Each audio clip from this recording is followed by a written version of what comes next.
Здравствуйте, с вами Николай Борисов и рубрика «На страже». Что произошло в Якутии за неделю и к чему это привело? Начинаем.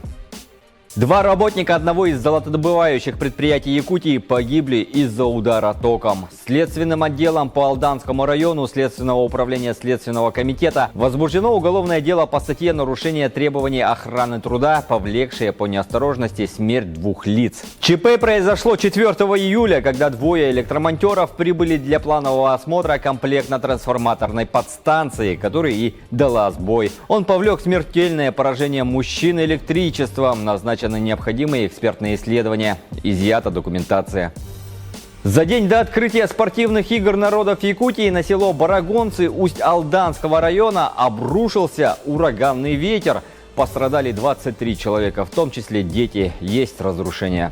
По данному факту следственными органами Следственного комитета России по Республике Саха-Якутия организована процессуальная проверка. Следователи проводят осмотр места происшествия, устанавливают обстоятельства произошедшего, количество пострадавших, их возраст и степень травмирования. Как заявил первый заместитель председателя правительства региона Дмитрий Садовников, который был откомандирован в село, по информации районной администрации снесены крыши и заборы. Кроме того, есть упавшие опоры, из-за чего были ограничения по электроснабжению и мобильной связи. Последствия ураганного ветра будут устранены в кратчайшие сроки.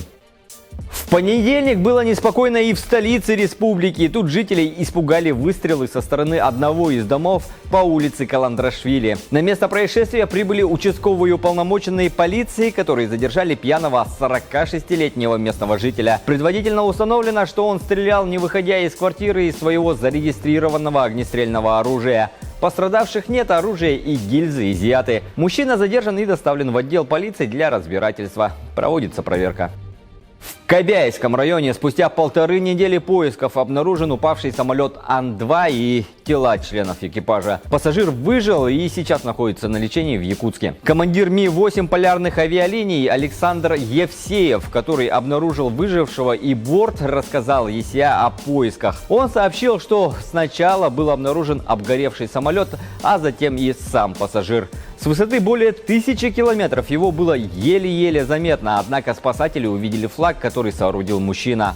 Он мог самостоятельно передвигаться и 2 дня спускался с горы, куда упал самолет. 4 июля экипажу вертолета объявлена благодарность главы Якутии. Торжественное вручение наград прошло на летном поле международного аэропорта Якутск. Их вручил лично глава республики Айсын Николаев.